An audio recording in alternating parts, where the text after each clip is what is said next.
The sky was still dark when the rooster stirred, its cry thin and unsure in the cold air. A pale line of silver rested on the edge of the eastern hills, not yet brave enough to call itself morning. Most folks in the valley were asleep, wrapped in quilts and dreams, unaware that one small pair of boots already pressed into the frost-covered ground. The boy stood at the edge of the settlement, where the last cabin gave way to open fields. His coat was too big for him, passed down from a brother who had grown and gone. The sleeves swallowed his hands, but he kept his grip firm on the old lantern, its flame trembling with every breath of wind. He had been told to watch until the sun rose, nothing more, nothing less. This was not a place marked on fine maps. It was a young town, built from hope and stubbornness, with fences still crooked and streets still nameless. Trouble had been whispered about the night before. A stranger had passed through. Tracks had been found where they shouldn't be. So the men decided someone must stand guard at dawn, that hour when the night lets go but the day has not yet taken hold. They did not choose the boy because he was strong. They chose him because he would not run.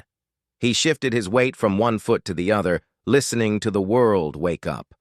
The grass crackled under frost. Somewhere far off, a river moved slowly, like it was thinking things over.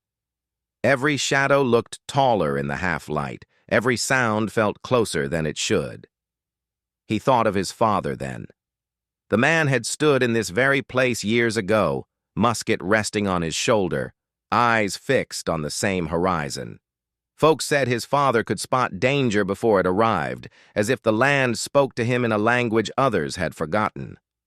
One winter morning, he had walked out to stand watch and never walked back. Some said he went north for work. Others said he fell to sickness or violence. The truth had settled into silence.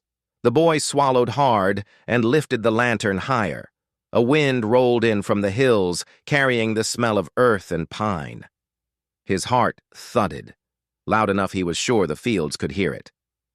For a moment, he wondered if he should turn back, if anyone would notice. But then he remembered his mother's face when she buttoned his coat before he left. She hadn't begged him to stay. She hadn't smiled either. She had only rested her hand on his shoulder, trusting him with something too big for words. Minutes passed, then more. The sky softened from black to blue, and the silver line grew wider.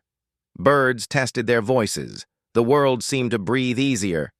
Still, the boy did not move. He watched the road, the trees, the tall grass that bent and straightened again. He stood as his father once had, as men twice his size had done before fear learned their names. Then he saw it. A figure at the edge of the field, barely more than a shape. The boy's breath caught. His fingers tightened around the lantern handle, knuckles white. He did not shout. He did not run. He remembered what he had been told. Stand firm, see clearly, trust the morning. The shape stepped forward, and the light found it. A man, tired and thin, hands raised, eyes hollow with hunger rather than harm.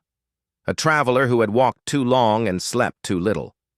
The boy felt something loosen inside his chest. Behind him, a door creaked open, then another. The town began to stir. By the time the sun broke free of the hills, golden and warm, the danger had passed, or perhaps it had never truly been there at all. The boy lowered the lantern. Its flame flickered out, no longer needed. Folks would talk about that morning for years, about how nothing happened, about how the town slept safely while a child kept watch. They would say it was a quiet dawn, an ordinary one. But the land remembered. It remembered the boy who stood when the world was still unsure, who faced the unknown with steady eyes and borrowed courage. And from that morning on, the valley felt different, stronger somehow, as if it knew that even in its youngest hands, it was already being protected.